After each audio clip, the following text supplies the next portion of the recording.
ज़िंदगी का सबसे बड़ा सच, डेथ। मान लीजिए आपके आंखों के सामने किसी की डेथ हो जाए तो आप क्या करेंगे? No breathing, no pulse, no response, clinically dead. ऐसे में इंपॉर्टेंट है क्या नहीं करना है। पहला 180 सेकंड से लेकर 240 सेकंड तक is very crucial. The first 3 to 4 minutes is very important. तो क्या नहीं करने की लिस्ट में, number 1, don't panic. Number 2, don't call ambulance. Number 3, don't call even the neighbours. Because in सारे एक्शंस में आप समय वेस्ट करेंगे जिससे मुर्दे के जिंदा होने के चांसेस ऑलमोस्ट नेग्लिजिबल हैं। और हाँ, CPR भी नहीं करना, कार्डियो पुल्मोनरी रिससिटेशन। तो करना क्या होगा? 1960 ऑनवर्ड्स ये एस्टेब्लिश हो चुका है कि मरने के इमीडिएट बाद अगर मुर्दे को एक खास तरह का एक्शन किया जाए, मुर्दे पर एक खास तरह का एक्शन किया जाए जिसे नाम दिया गया क्लोज चेस्ट कार्डिक मसाज, तो उसके ज़िंदा होने के चांसेस 70% तक होते हैं।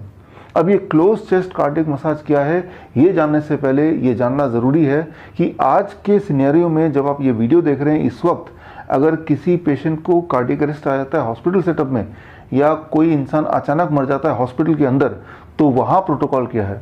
वहाँ प्रोटोकॉल है, the first thing, the most important thing is CPR। CPR तो आजकल स्कूल में भी बच्चों को ट्रेनिंग दिया जाता है, सभी को पता है।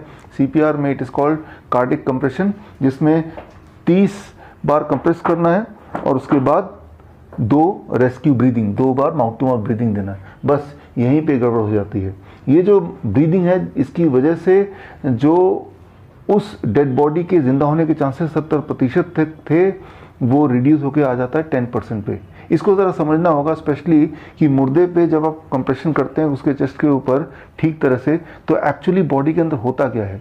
अब देखिए, ये हार्ट है। जब मुर्दे पे कंप्रेशन करेंगे तो हार्ट में, दिस इज एओर्टा, यहाँ पे प्रेशर डेवलप होगा और फिर राइट एट्रियम में प्रेशर डेवलप होगा। आप स्क्रीन पे देख रहे हैं जो ब्लू लाइन है वो प्रेशर है for representing the right atrium, और red line is the pressure representing the aorta. वो जो प्रेशर डिफरेंस है दोनों के बीच में, that is called CPP, that is coronary perfusion pressure. ये प्रेशर डिफरेंस जैसे जैसे बढ़ता जाएगा वैसे वैसे ब्लड सर्कुलेशन होती जाएगी, और जब ब्लड सर्कुलेशन 20% तक भी हो जाती है इन कंपैरिजन टू जब वो पेशेंट जिंदा था, उसके कंपैरिजन में अगर ब्लड प्रेशर 20% तक भी पहुंच जाती है तो उस मुर्दा के जिंदा होने के चांसेस बन जाते हैं। So that is all about cardiac compression. लेकिन यहाँ पे क्या हो रहा है, जब आप कंप्रेस कर रहे हैं, करीब 30 कंप्रेशन देते हैं जब तक कि प्रेशर बिल्डअप हो ही रहा था, ऐसे में आप कंप्रेशन रोक के माउथ टू माउथ ब्रीदिंग देने लगते हैं, वेंटिलेशन करने लगते हैं, ऑक्सीजनेशन करने लगते हैं, जिससे अब स्क्रीन पे देखिए प्रेशर दोबारा से 0 पर आ जाता है, यहाँ का प्रेशर, एट्रियम का और एओर्टा का भी। सो उसके बाद दोबारा आप रीस्टार्ट करते हैं कंप्रेशन, दोबारा प्रेशर बिल्डअप करने की कोशिश करते हैं। ये जो इंटरप्शन है, ये इंटरप्शन ही उस मुर्दे के जिंदा होने के चांसेस को घटा देती हैं, और ये चीज़ मेडिकली ऑलरेडी एस्टेब्लिश्ड है। दुनिया की सबसे ज़्यादा रेफर्ड टेक्स्ट बुक हार्ट की, जिसका नाम है हर्ट्स द हार्ट, इसके 13वें एडिशन, 13th एडिशन के पेज नंबर 1170 पे अगर जाते हैं तो उसमें जो चैप्टर है that is called, the topic is rescue breathing, और रेस्क्यू ब्रीदिंग में यही लिखा है कि जिसका नाम तो रेस्क्यू ब्रीदिंग दिया है, बट दरअसल ये इंसान के ज़िंदा होने के चांसेस को बढ़ाते नहीं है, वो उल्टा घटा देते हैं। लेकिन अनफॉर्चुनेटली अभी भी ज़्यादातर हॉस्पिटल्स में प्रोटोकॉल यही है कि कंप्रेशन, उसके बाद इमीडिएटली बाद रेस्क्यू ब्रीदिंग। इसीलिए मैं अक्सर बोलता हूँ कि डेथ के इमीडिएट बाद हॉस्पिटल ना ले जाके आपको वहीं पे पेशेंट को ज़िंदा करने की कोशिश करनी चाहिए, क्योंकि हॉस्पिटल ले जाने लगेंगे तो 4 मिनट तो वेस्ट हो ही जाएंगे, बल्कि 10 मिनट तक किसी हॉस्पिटल में पहुँच जाएँ, इमरजेंसी तक पहुँच जाएँ, ये भी पॉसिबल नहीं है, और उस इंसान को पूरी तरह आप खो देंगे। तो अगर आप चाहते हैं कोई इंसान ज़िंदा रहे तो आपको परफेक्टली कार्डिक कंप्रेशन करना है, जिसे पहले बोला जाता था क्लोज चेस्ट कार्डिक मसाज। इसको करने के 4 स्टेप हैं। Step 1, identify whether the patient is clinically dead और नॉट। ये आइडेंटिफाई करना कि पेशेंट मर गया है, इंसान मर गया है, ये जिंदा है। इसको आइडेंटिफाई करने का सिंपल तरीका है नो ब्रीदिंग, नो पल्स।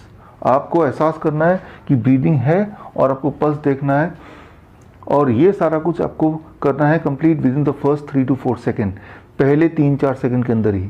कई बार हमें लगता है कि ब्रीथ कर रहा है, दरअसल वो उसे बोलते हैं गैस्पिंग। आप वीडियो में देखिए, दिस कॉल्ड गैस्पिंग, जब विक्टिम हिलडुल रहा होता है और ऐसा लगता है कि मुंह से सांस लेने की कोशिश कर रहा है। इसे भी आप क्लिनिकली डेथ बोल सकते हैं अगर इसका पेशेंट का पल्स नहीं है। तो अगर गैस्पिंग आप देखें तो इमीडिएटली पल्स चेक करें, और पल्स अगर नहीं मिल रहा है तो समझ लीजिए this is a clinically dead body. इसका मतलब इमीडिएटली आपको कार्डिक कंप्रेशन शुरू करना है बिना समय वेस्ट किए। सेकेंड स्टेप ये है लोकेशन, कहाँ पे कार्डिक कंप्रेशन करना है, वो जगह लोकेट करना is the most important thing.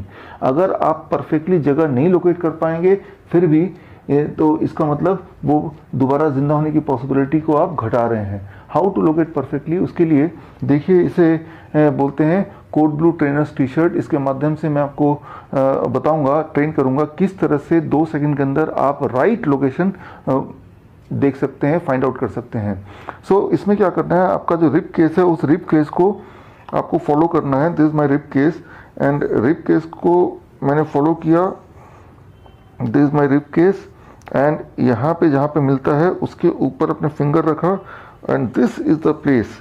यहाँ पे आपको अपने पाम का हील रखना है, and this becomes the right place. So ये सारा कुछ एक्शन आपको कंप्लीट करना है within 2 seconds. That is लगभग यहाँ पे, that is it means nipple line के लगभग बीच में। So this action you have to complete within 2 second. अब तीसरा स्टेप है डेप्थ। अगर वो एडल्ट है तो डेप्थ होना चाहिए लगभग 2 इंच, और अगर वो एडल्ट नहीं है, बच्चा है, तो डेप्थ होना चाहिए लगभग 1 इंच से लेकर 1.5 इंच, डिपेंडिंग ऑन कि उस बच्चे की उम्र कितनी है। So depth is very very important to give the right compression. And fourth and the most important thing is number of compression per minute. That should not be less than 100 compression per minute and should not be more than 120 compression per minute. 100 से लेके 120 compression पर minute तक आपको achieve करना है, और हर compression लगभग 2 inch तक होना चाहिए और वो रिदमिक होना चाहिए। तभी आप उम्मीद कर सकते हैं कि वो मुर्दा जिंदा शायद आ जाए, जिंदा हो जाए। सो ये आप तभी कर पाएंगे, ये चारों स्टेप परफेक्टली तभी कर पाएंगे जब आप इसकी प्रैक्टिस लगातार करते रहेंगे। कितनी प्रैक्टिस? लगभग हर हफ्ते में 5 मिनट की practice, 5 minutes practice per week, यानी कि लगभग 500 कंप्रेशन पर वीक।